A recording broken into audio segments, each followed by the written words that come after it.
Aadhaar card ಒಂದೇ ಎರಡು stick ಇಟ್ಕೊಳ್ಳೋಕ್ಕಾಗಲ್ಲ. ಯಾಕಂದರೆ ವೆಸ್ಟ್ ಬೆಂಗಾಲ್ ಭಾಷೆ ಮತ್ತು ಬಾಂಗ್ಲಾದೇಶದ ಭಾಷೆ ವ್ಯತ್ಯಾಸ ಇದೆ.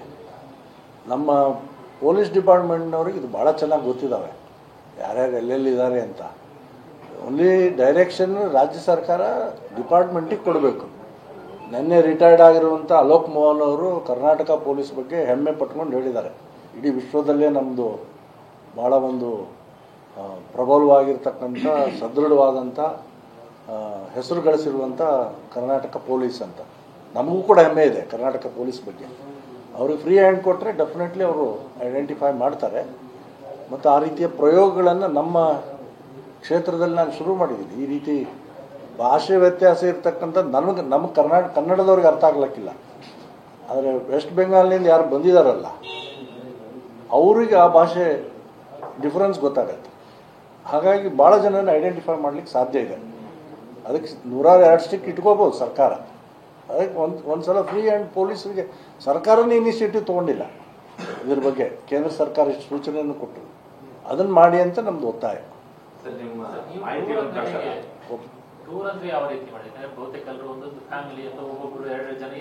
ಹಂಗಿಲ್ಲ ಅವ್ರದ್ದು.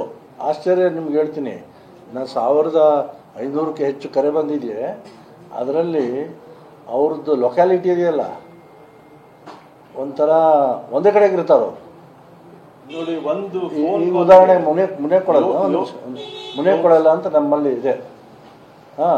ಅದು ಯಾವುದೋ ಲ್ಯಾಂಡ್ ಡಿಸ್ಪ್ಯೂಟ್ ಇರೋ ಜಾಗ, ಇಬ್ಬರ ಮಧ್ಯೆ ಪೊಸಿಷನ್ನಲ್ಲಿ ಯಾರೋ ಓನರ್ ಒಬ್ಬನಿದ್ದಾನೆ, ಡಿಸ್ಪ್ಯೂಟ್ ಆಗಿರೋರ ಪೈಕಿ ಒಬ್ಬನಿದ್ದಾನೆ. ಅವನೇನು ಮಾಡಿದ್ದಾನೆ, ಬಾಡಿಗೆ ಬರುತ್ತಲ್ಲ ಅಂತ ಕೊಟ್ಬಿಟ್ಟಿದ್ದಾನೆ.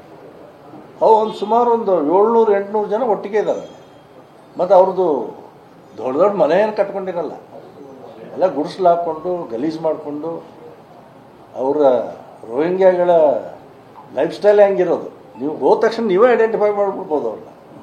ನೀವು ಏನು ಅದನ್ನು ಹೇಳ್ತಾರಲ್ಲ, ಏನು ಸ್ಟ್ರಿಂಜ್ ಆಪ್ರೇಷನ್ ಮಾಡೋ ನೆಸಿಟಿನೇ ಇಲ್ಲ. ಕಂಡ್ರೆ ಗೊತ್ತಾಗ್ಬಿಡುತ್ತೆ. ಅಂಥ ಸ್ಥಿತಿನಲ್ಲಿ ಇದ್ದಾರೆ. ಈ ಎಸ್ಟೇಟ್ಗಳಲ್ಲಿ ಹೋಗಿ ಎಸ್ಟೇಟ್ಗಳಲ್ಲಿ ಒಂದೇ ಕಡೆಗೆ ಹ್ಯಾಬಿಲಿಟೇಷನ್ ಇರುತ್ತೆ ಅವ್ರದ್ದು. ಸೊ ಹಾಗೆ ಗುರ್ತು ಮಾಡೋದೇನು ಭಾಳ ಕಷ್ಟದ ಕೆಲಸ ಅಂತ ನನಗೇನು ಅನಿಸಲ್ಲ. ಈ 1500 ಕರೆನಲ್ಲಿ ಬಂದಿರೋ ಇನ್ನೊಂದು ಭಾಳ ಮುಖ್ಯ ಪಾಯಿಂಟು ಬಂಗಾರಪ್ಪನವರು ಹೇಳಿದರು, ಕುಮಾರ್ ಅವರು ಹೇಳಿದರು, ನಾನು ಹೇಳಿದೆ. 2600 ಜನ ಯಾರಿದ್ದಾರೆ ಇವ್ರನ್ನ ಹಿಡಿದು ಬಿಟ್ಟರೆ ಅವ್ರು ಯಾರ್ಯಾರನ್ನ ಎಲ್ಲೆಲ್ಲಿ ಕಳಿಸಿದ್ದಾರೆ ಅಂತ ಗೊತ್ತಾಗ್ಬಿಡುತ್ತೆ. ನಮ್ಮ ಡಿಪೋರ್ಟಿಂಗ್ ಸೆಂಟ್ರು ಸಾಕಾಗಲ್ಲ ಅದನ್ನ ಕಳ್ಸೋಕ್ಕೆ. ಅದಕ್ಕೆ ಜೈಲ್ ಮಾಡಿ ಅಂತ ಹೇಳಿದ್ದಾರೆ. ಒಂದು ಕಡೆಗೆ ಹಾಕ್ಬಿಡಿ ಅವ್ರನ್ನ ಅಂತಲೂ ಕೇಂದ್ರ ಸರ್ಕಾರ ಸೂಚನೆ ಕೊಟ್ಟಿದೆ.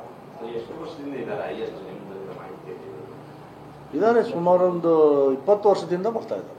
ಇತ್ತೀಚೆಗೆ ಜಾಸ್ತಿ ಆಗಿದೆ. ಈಗ ಕೇಂದ್ರ ಸರ್ಕಾರ ಅಲರ್ಟ್ ಆಗಿ ಇದನ್ನೆಲ್ಲ ವಾಪಸ್ ಮಾಡಿದ ಮೇಲೆ ಅಂಥ BJP ರೂಲ್ ಸ್ಟೇಟಲ್ಲಿ ಬರೋದಕ್ಕೆ ಸಂಖ್ಯೆ ಕಡಿಮೆ ಆಗ್ತಿರ್ಬೋದು. ಅದರ್ವೈಸ್ ಕರ್ನಾಟಕದಲ್ಲಿ ಆಧಾರ್ ಕಾರ್ಡ್ ಮಾಡ್ತಿರ್ಲಿಲ್ಲ ಮುಂಚೆ. ಈ ಕರ್ನಾಟಕದಲ್ಲೂ ಆಧಾರ್ ಕಾರ್ಡ್ ಮಾಡ್ಕೊಳ್ಳೋಕೆ ಶುರು ಮಾಡಿದೆ. ಸೊ ಹೀಗಾಗಿ ಇದೊಂದು ಸೀರಿಯಸ್ ವಿಷಯ ಆಗಿರೋದ್ರಿಂದ ರಾಜ್ಯ ಸರ್ಕಾರ ಎಚ್ಚೆತ್ಕೋಬೇಕು ಈ ಬಗ್ಗೆ. ಅಲ್ಲ, 10 ನಂತರ ನಮ್ಮ ಪ್ರವಾಸ ಮಾಡ್ತೀವಿ, ಒಂದಿಷ್ಟು ಕಡೆಗೆ ಹೋಗ್ತೀವಿ. ಅದಾದಮೇಲೆ ಒಂದು ಸಲ ವಕ್ಫ್ನಲ್ಲಿ ಯಾವ ರೀತಿ ನಾವು ಪ್ರಾಕ್ಟಿಕಲ್ಲಾಗಿ ಹೋದ್ವಿ ಕೆಲವು ಕಡೆ. ಸೊ ಅದು ವರದಿನೂ ಕೂಡ ಭಾಳ ಇಫೆಕ್ಟಿವ್ ಆಗಿ ವರದಿಯನ್ನು ನಾವು ಕೊಟ್ವಿ ಕೇಂದ್ರ ಸರ್ಕಾರಕ್ಕೆ. ಮತ್ತು ಅದು ಪ್ರಧಾನಮಂತ್ರಿಗಳಾದಾಗಿ ಎಲ್ಲರೂ ರೆಫರ್ ಮಾಡಿದ್ರು ಆ ವರದಿನ.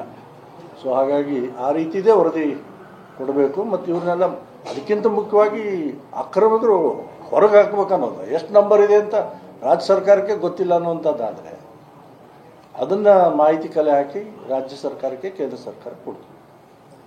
ಸುಮ್ಮನೆ ಜಸ್ಟ್ ಅವರ